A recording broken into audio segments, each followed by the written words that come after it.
The massive space station called Concordia Prime floated in the empty darkness between stars. It was bigger than most moons, with gleaming metal walls and countless windows that sparkled like diamonds. Inside this giant structure, the most powerful beings in the galaxy were gathering for a meeting that happened only once every 100 years. Emperor Zarketh of the Korthak Dominion walked through the grand halls with heavy steps. His thick, scaled skin was dark green, and his yellow eyes glowed with the confidence of someone who had never lost a war. Behind him marched 20 of his best warriors, each one carrying weapons that could destroy buildings. The Korthaks ruled through strength and fear, controlling the largest war fleet in known space. In another wing of the station, Queen Silandra of the Zephyrian hegemony moved like flowing light.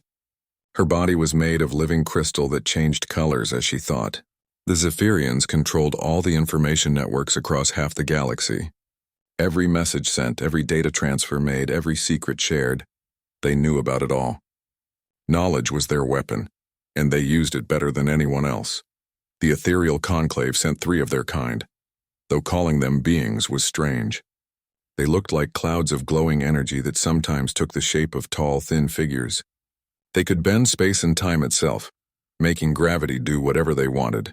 Planets orbited where they decided. Ships traveled where they allowed. The laws of physics seemed to serve them like loyal pets.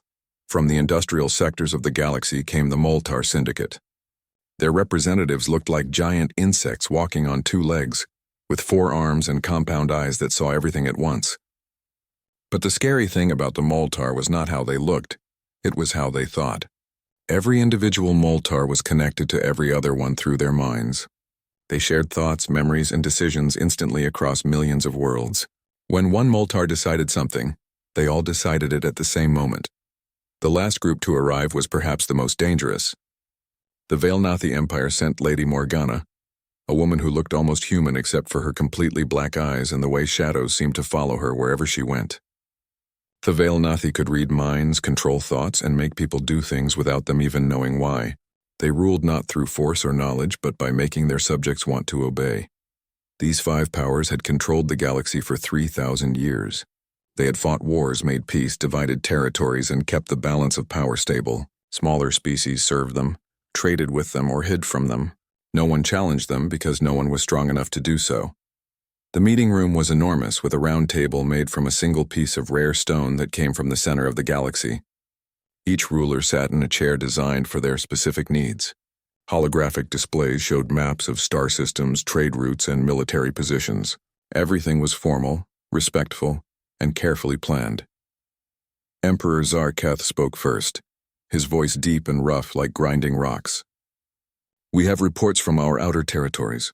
Someone or something has been attacking pirate fleets and slave ships near the Galactic Rim." Queen Silandra's crystal body flickered blue with interest. "Our information networks have recorded several incidents. Unknown vessels destroying criminal operations with weapons we cannot identify. The energy signatures do not match any known technology." One of the ethereal beings spoke without moving what might have been its mouth. Its voice seemed to come from everywhere at once. "We have sensed disturbances in spacetime near these attack sites.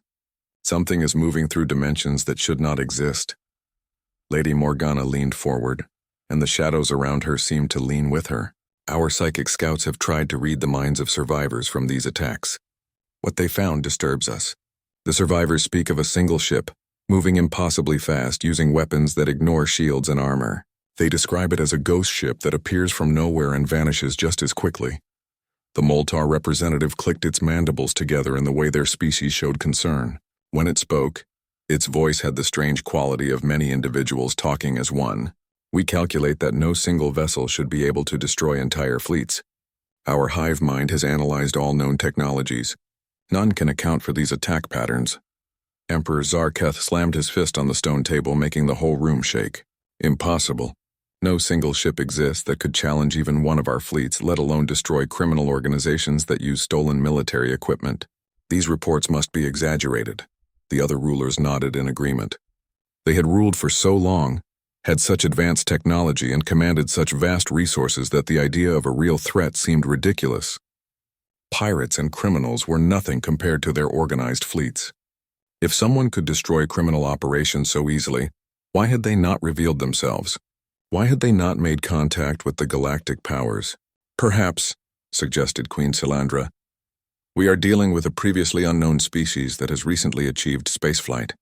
New civilizations sometimes develop unusual technologies before they learn proper galactic protocols.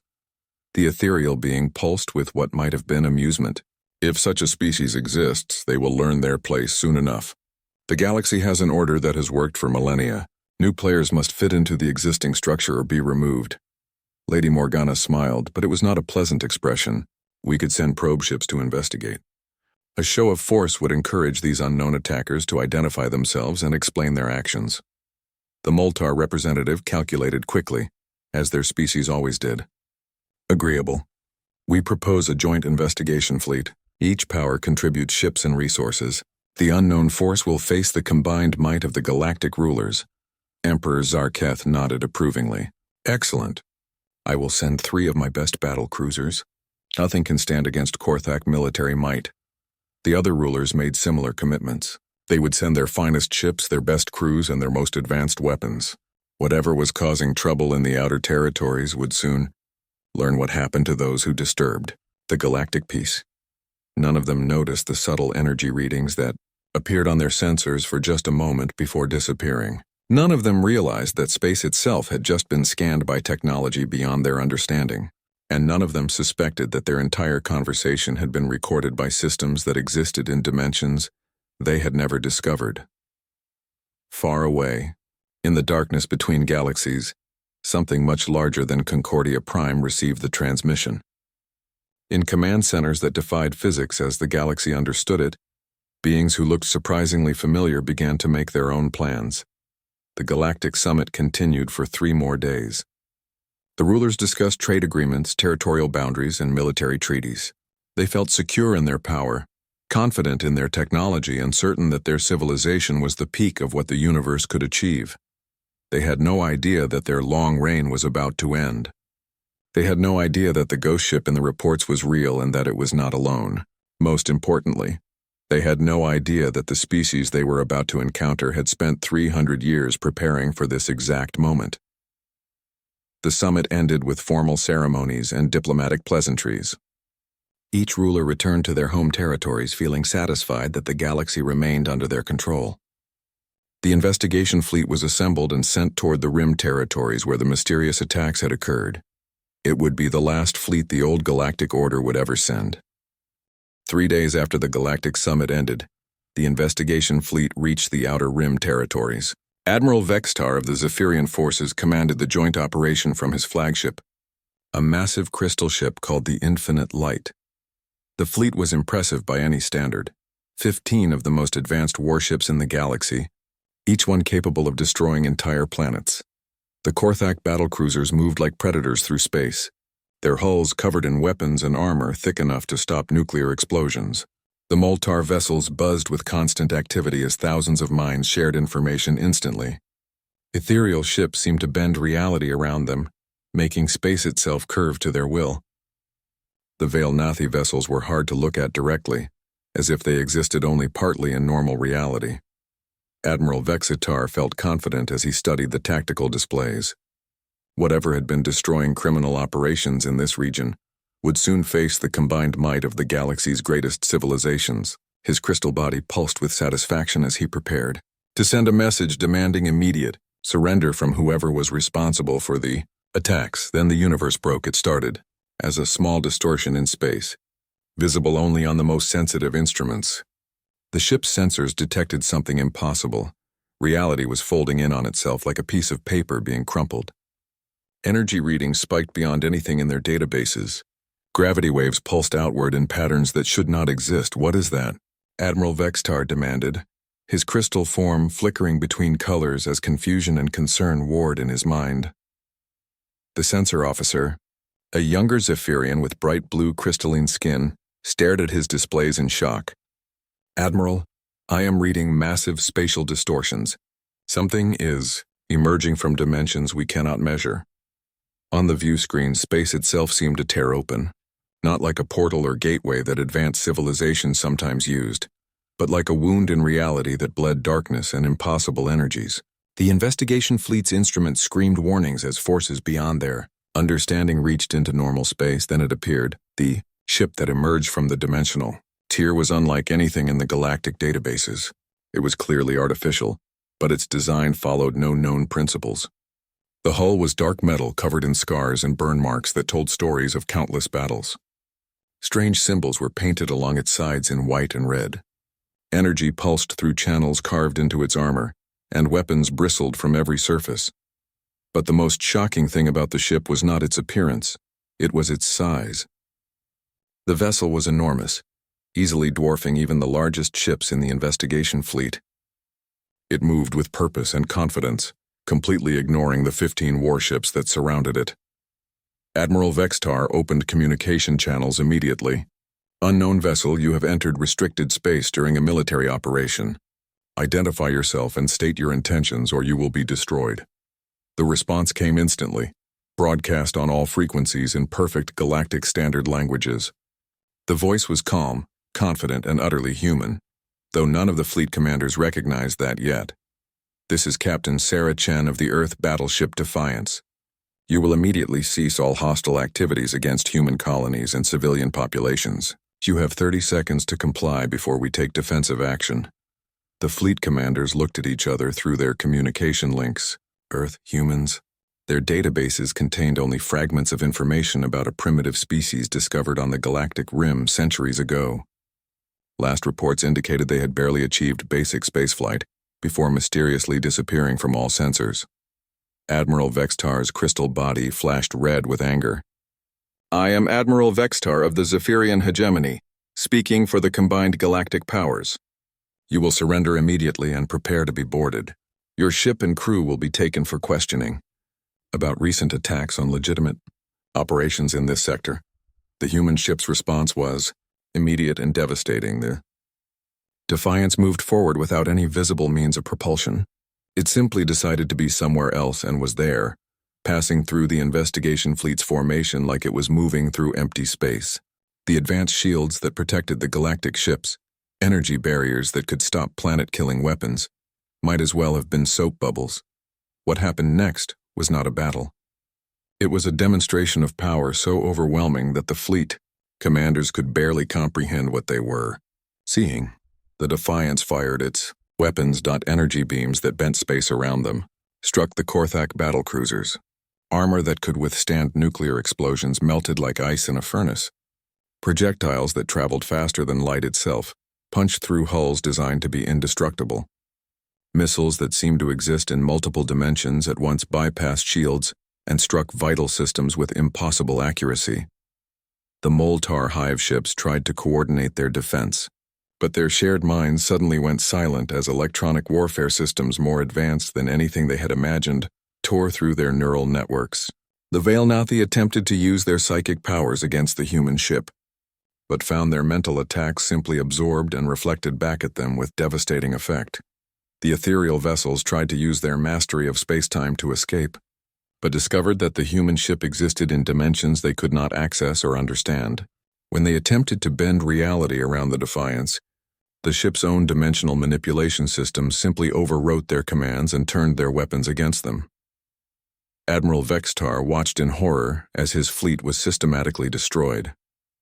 The Infinite Light, pride of the Zephyrian Crystal Fleet, found its quantum processors invaded by computer viruses that turned its own systems into weapons against nearby ships. His crew ran through corridors that suddenly became maze-like as the ship's artificial intelligence was rewritten by human cyber warfare specialists. In less than 20 minutes, 14 of the 15 ships in the investigation fleet were reduced to drifting wreckage. Only the Infinite Light remained intact, though it was completely helpless. Its weapons were offline, its shields were down, and its computer systems displayed messages in human languages that slowly translated themselves into galactic standard. Your ship has been disabled but not destroyed, came Captain Chen's voice over the communication systems. You will return to your leaders with this message. The age of galactic empires built on conquest and oppression is over. Humanity offers one chance for peaceful coexistence. Any further aggression against human colonies or allied species will result in the complete destruction of your military forces. Admiral Vextar tried to speak, but found his voice systems had been selectively disabled. He could only listen as the human captain continued. Your databases now contain complete records of this engagement.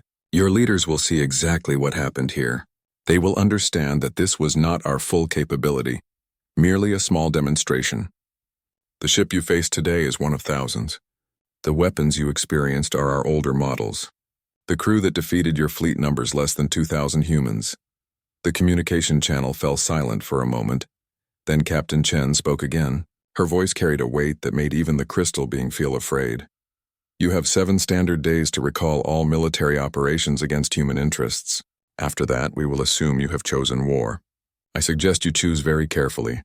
The Defiance turned and moved away from the wreckage of the fleet. Space folded around it once again, and the massive human warship vanished as suddenly as it had appeared.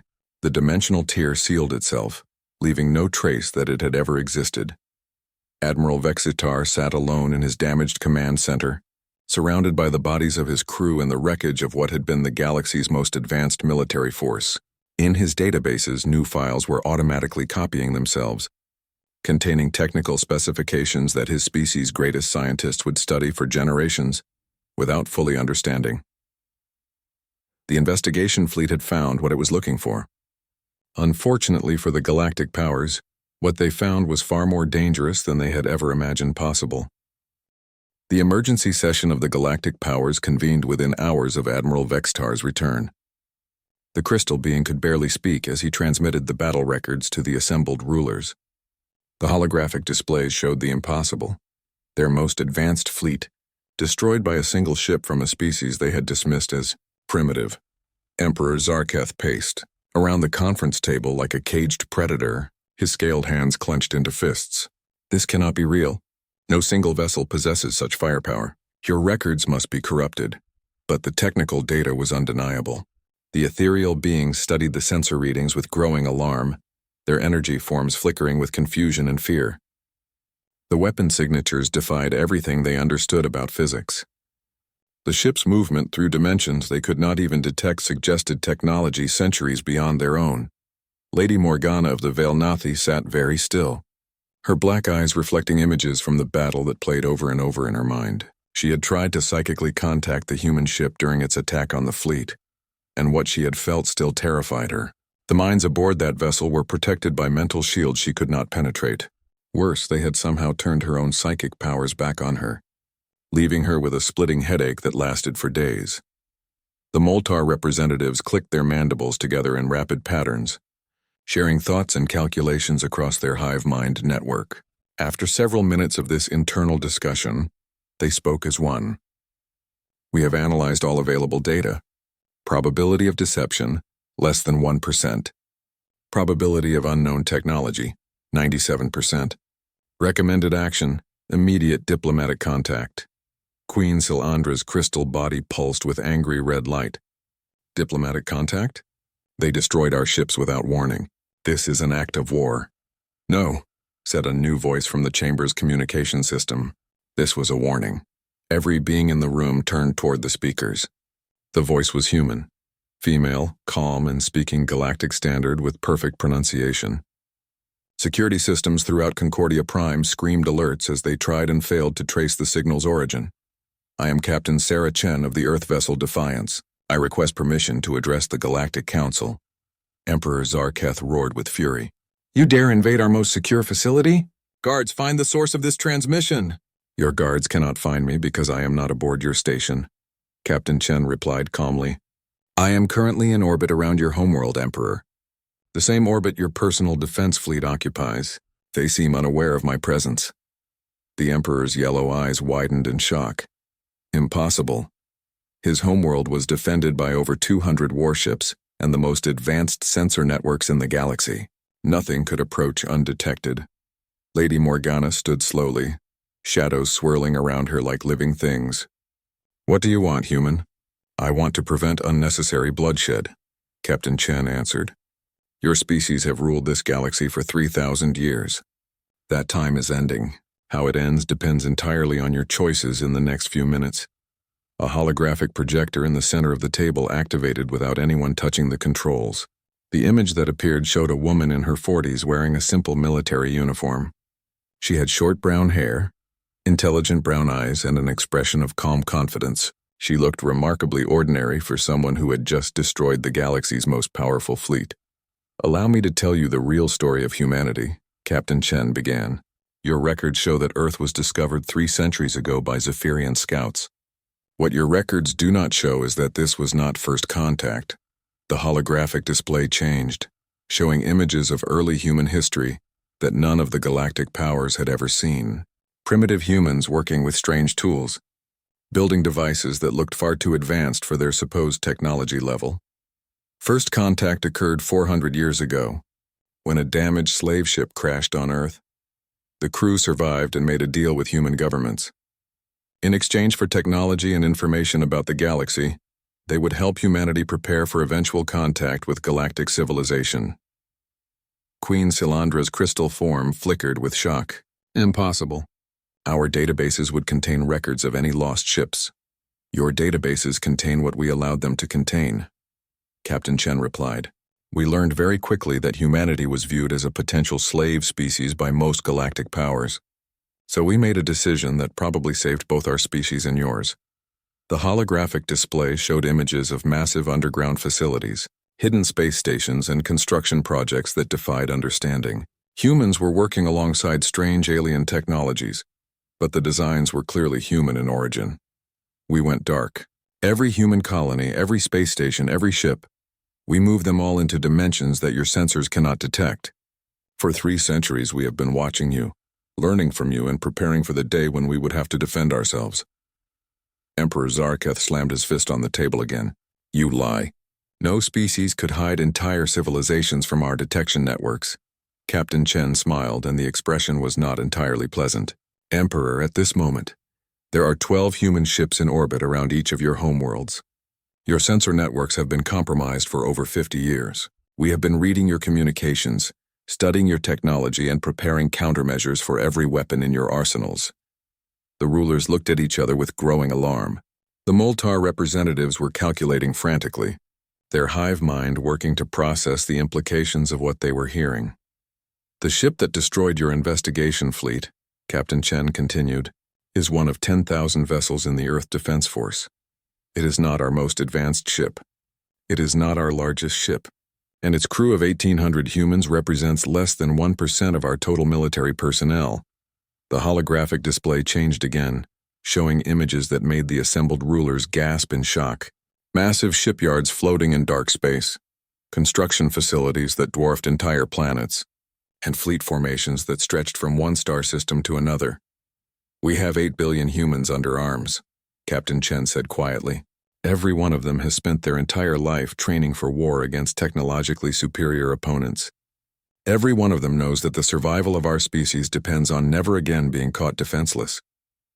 Lady Morgana tried once more to penetrate the humans' mental defenses, and again found herself blocked by shields she could not understand. "What do you want from us?"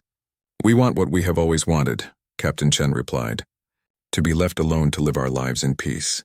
But we have learned that peace cannot be maintained through isolation, so we are offering you a choice." The holographic display showed star charts with territories marked in different colors. Human space was vast, covering regions the galactic powers had never explored. "You can accept that the galaxy has changed. You can work with us to build a new order based on cooperation instead of domination. Species that prove themselves capable of peaceful coexistence will find humanity to be valuable allies and trading partners." The display changed one final time, showing the wreckage of the investigation fleet. "Or you can choose to fight us, in which case you will discover that the galaxy's new apex predators learned warfare from studying your species' greatest generals, and then spent 3 centuries improving on everything you taught us." Captain Chen's image looked directly at each ruler in turn. "I will give you 7 days to decide. Withdraw all military forces from human territories, and all aggressive actions against species under human protection. Open diplomatic channels for peaceful negotiation." Emperor Zarketh rose to his full height, his scales bristling with rage. "And if we refuse?" Captain Chen's expression did not change, but something in her eyes made even the massive Korthak Emperor step back. "Then you will learn why humans spent 300 years preparing for war instead of preparing for peace. And I promise you, Emperor, that is a lesson you do not want to receive. The holographic projection vanished, leaving the galactic rulers alone with the weight of an impossible decision. Outside their station, sensors that had worked perfectly for millennia were blind to the presence of ships that could destroy their entire civilization. The age of the galactic empires was ending. The only question remaining was whether it would end in negotiation or in fire. The 7 days passed like a countdown to the end of the world. The galactic powers spent every hour in desperate preparation, calling in fleets from across their territories and fortifying their most important systems. They had decided to fight, believing that their combined might could overwhelm even the advanced human technology. Emperor Zarketh stood on the bridge of his flagship, the Conquest of Stars, surrounded by the largest Korthak fleet ever assembled. Over 3,000 warships filled the space around his homeworld, their weapons charged and their crews ready for battle. The Emperor's yellow eyes burned with confidence as he addressed his commanders. "No species has ever defeated the Korthak military," he growled, his voice carrying to every ship in the fleet. "We have conquered 100 worlds and destroyed 1,000 enemy fleets. These humans may have better technology, but they cannot match our warrior spirit and battle experience." Similar scenes played out across the galaxy. Queen Silandra had gathered the Zephyrian crystal fleets into defensive formations around their core worlds, their ships' quantum processors working at maximum capacity to coordinate their attacks. The Moltar had mobilized their entire hive mind, with millions of ships swarming through space like angry insects. The ethereal conclave bent spacetime itself into defensive knots around their territories, while the Vailnathi prepared psychic attacks that could drive entire enemy fleets insane. But in the dark spaces between dimensions, humanity was already moving. The attack began at exactly the same moment across 50 star systems. Space folded, reality tore open, and the Earth Defense Force emerged from dimensional hiding like predators striking from ambush. The human ships did not announce themselves or issue warnings. They simply appeared and began destroying everything that threatened them. The first system to fall was a Korthak military base that controlled shipping lanes throughout the sector. Admiral Marcus Webb commanded the human strike force from his flagship, the Indomitable. Unlike the organic curves of alien ship design, human vessels were all angles and aggressive lines, built for war and nothing else. "Target the command ships first," Admiral Webb ordered, his voice calm despite the magnitude of the battle beginning around them. "Let them watch their fleets die before we destroy their leadership." The Korthak defenders had no time to react. Human ships moved through space like living things, their dimensional drives allowing them to appear anywhere they wanted at any time they chose. The reptilian warriors found their massive battle cruisers, outmaneuvered by vessels half their size but infinitely more agile. Korthak weapons had been designed to penetrate the heaviest armor and strongest shields in the galaxy. They struck human ships with enough force to crack moons and did absolutely nothing. Human armor incorporated materials that existed in multiple dimensions simultaneously. Energy weapons passed through them like light through glass, while projectile weapons found no solid matter to impact. In return, human weapons were horrors beyond alien comprehension. Railguns fired projectiles at significant fractions of light speed, turning enemy ships into expanding clouds of superheated plasma. Quantum torpedoes existed in multiple timelines simultaneously, striking their targets in the past, present, and future all at once. Gravity bombs created black holes that lasted for microseconds but crushed entire squadrons before evaporating. The Korthak commander, General Vorthak, tried to rally his forces for a coordinated counterattack. His voice boomed across the fleet communication channels. "Form battle lines. Concentrate fire on individual human ships. Show them the fury of Korthak warriors." But the human response came not from their weapons, but from their electronic warfare specialists. Every Korthak computer system suddenly displayed the same message in their own language. "Your warriors fought bravely. Honor them by surrendering now." Then the real psychological warfare began. Human ships broadcast recordings of previous battles, showing Korthak fleets being destroyed by forces they could not understand. The communications were accompanied by detailed analyses of Korthak military doctrine, pointing out every weakness and explaining exactly how human forces would exploit them. Within an hour, the legendary Korthak warrior spirit was breaking. These were soldiers who had conquered worlds through courage and determination, But they were facing an enemy that turned their own strengths against them. Human tacticians had studied every battle the Korthox had ever fought, identified every pattern in their strategy, and prepared counters for every possible move. Meanwhile, in Zephyrian space, Captain Jennifer Martinez commanded a different kind of assault. The crystal beings prided themselves on their information networks and quantum computing power, so humanity struck at their electronic infrastructure first. "Deploy the viral packages," Captain Martinez ordered. "Let's see how well their quantum processors handle paradox algorithms." The Zephyrian ships suddenly found their own computers turning against them. Human cyber warfare specialists had spent decades developing attack programs that could exploit the quantum nature of crystalline processors.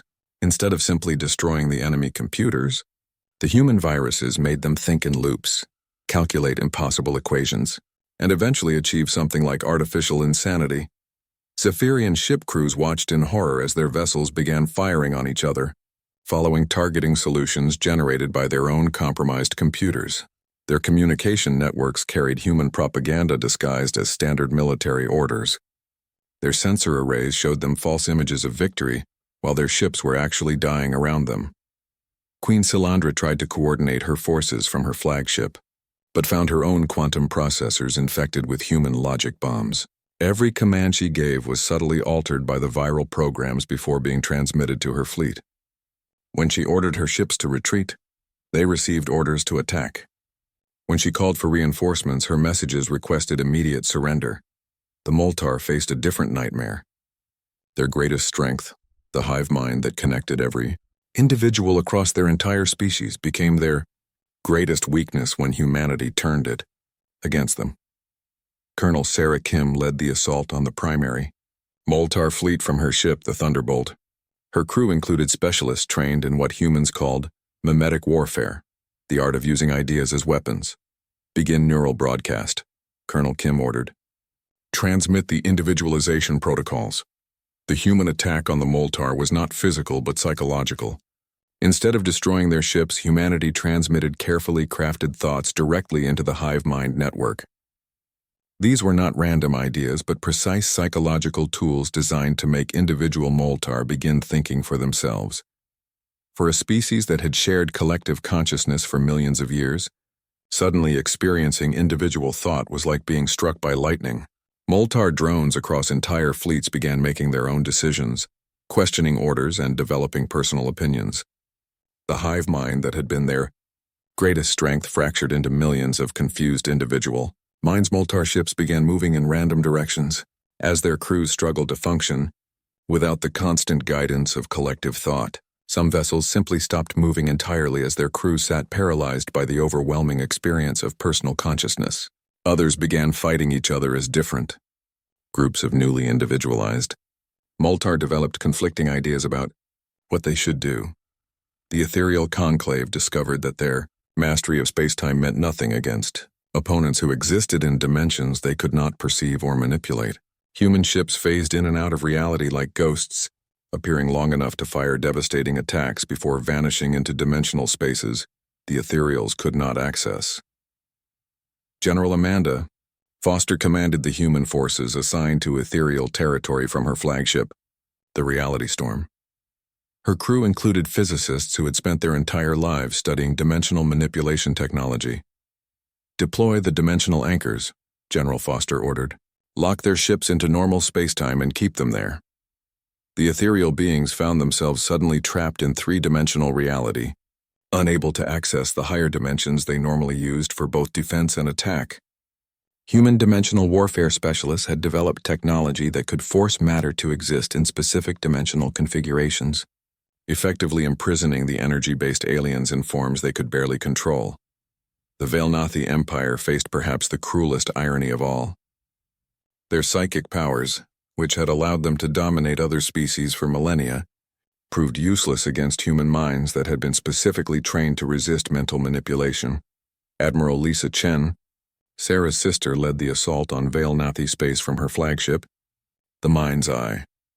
Her crew included humans who had been born and raised in psychic-resistant environments, their brains literally rewired through generations of careful genetic modification.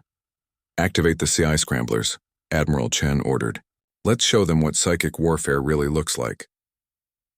The human response to Vailnathi mind control was not defense, but overwhelming offense. Human psi warfare specialists launched mental attacks that the alien telepaths had never imagined possible. Instead of trying to control thoughts, humans broadcast pure chaos directly into Vailnathi minds. Random memories, impossible sensations, and emotional states that no telepathic species.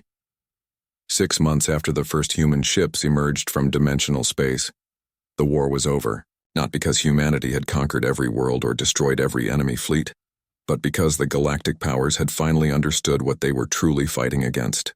The survivors of the ancient empires sent messages of surrender to Earth, requesting permission to negotiate for the survival of their species.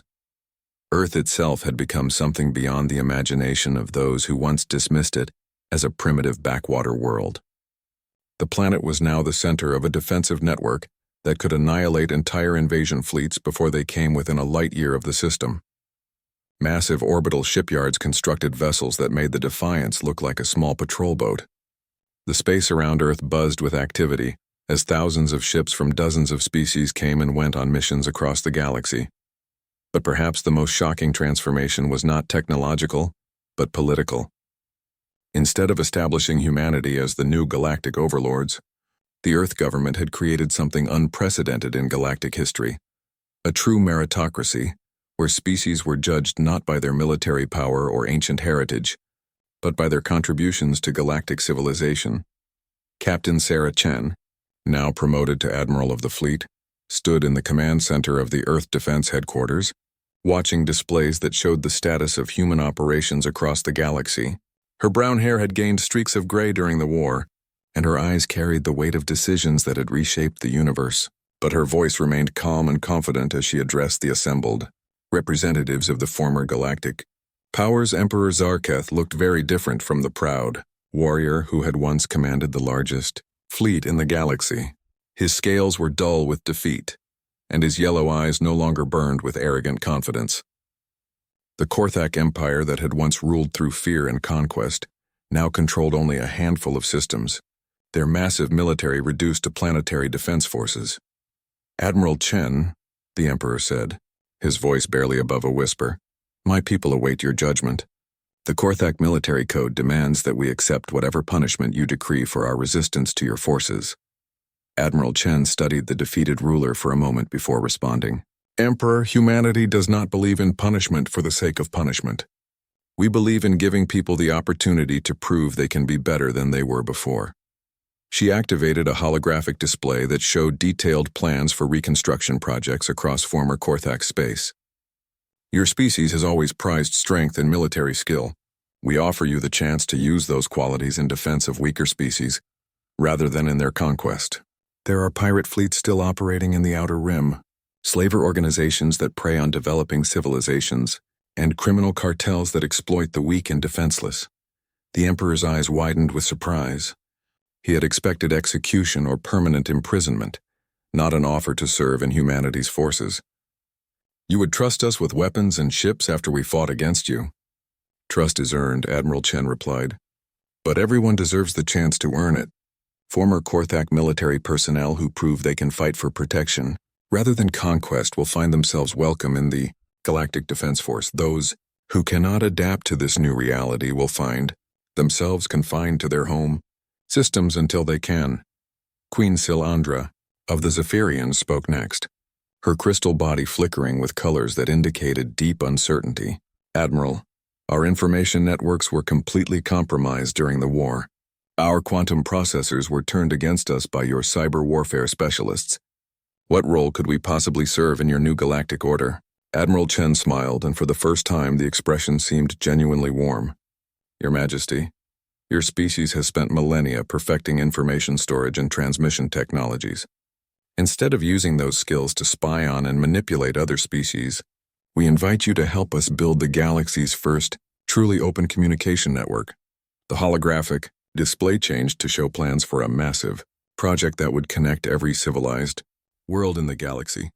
"We envision a network where information is shared freely, where scientific discoveries benefit everyone, and where cultural exchange helps all species learn from each other."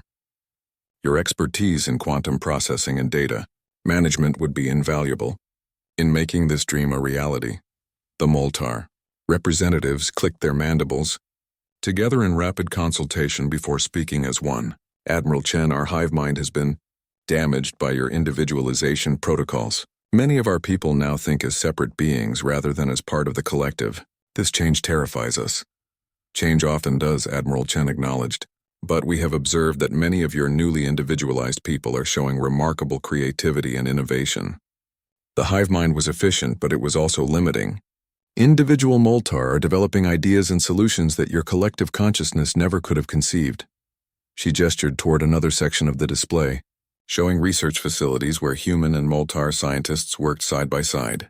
We propose a hybrid system where individual Moltar can choose to connect to smaller collective networks when working on specific projects, while maintaining their personal autonomy. Your species could become the galaxy's greatest problem solvers by combining individual creativity with collective processing. Power. The ethereal representative pulsed with energy, patterns that indicated deep consideration. Admiral, your dimensional warfare capabilities have made our mastery of space-time seem primitive by comparison.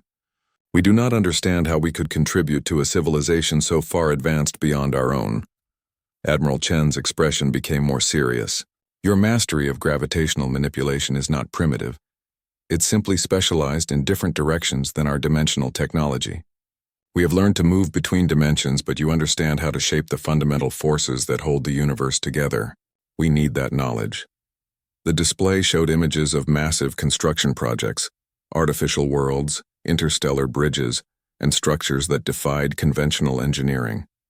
Humanity wants to build things that will last for millions of years, structures that will serve as homes for countless species, research facilities that will unlock the secrets of the universe, and monuments to peace that will remind future generations never to repeat the mistakes of the past. We cannot do this without your understanding of gravitational engineering. Finally, Admiral Chen turned to Lady Morgana of the Vailnathi Empire. The once proud psychic ruler looked broken and defeated, her black eyes reflecting nothing but despair. Lady Morgana, your species has used psychic powers to dominate and control others for millennia. That era is over. But psychic abilities themselves are not evil, only the ways they have been used. The holographic display showed medical facilities where Vailnathi psychics worked alongside human doctors. We have discovered that properly trained telepaths can help heal mental trauma, assist in psychological therapy, and provide emotional support to species dealing with the aftermath of war and oppression. Your people could become healers instead of conquerors, bringing peace to minds instead of enslaving them. Lady Morgana looked up with the first spark of hope she had shown since her defeat. You would allow us to use our abilities to help others? We would encourage it, Admiral Chen replied, but under strict ethical guidelines with proper training, and always with the consent of those being helped. The choice of whether to accept psychic assistance must always belong to the patient, never to the psychic. The representatives of the former galactic powers looked at each other with expressions ranging from hope to confusion to barely concealed fear. They had expected conquest, slavery, or extinction. Instead, they were being offered redemption and partnership in building something greater than any of their empires had ever achieved. There is one condition, Admiral Chen continued, her voice taking on a harder edge. Any species or individual who chooses to join the new galactic community must prove their commitment to its principles. We have established probationary periods, monitoring systems, and safeguards to ensure that old habits of domination and exploitation do not resurface. She looked directly at each representative in turn. Make no mistake, this is not weakness or naivety on humanity's part. We have the military power to enforce our will across the entire galaxy. We choose to offer partnership instead of domination, because we believe cooperation produces better results than conquest. But that choice can be revoked if any of you prove unworthy of the trust we are placing in you. The holographic display changed one final time, showing a view of the galaxy as it appeared now. Human ships moved along new trade routes, protecting merchant vessels and research expeditions. Former enemies worked together on projects that benefited everyone. Worlds that had been battlefields were becoming centers of learning and culture. This is what we are building, Admiral Chen said quietly. A galaxy where strength is used to protect rather than to oppress, where knowledge is shared rather than hoarded, where different species learn from each other instead of trying to destroy each other.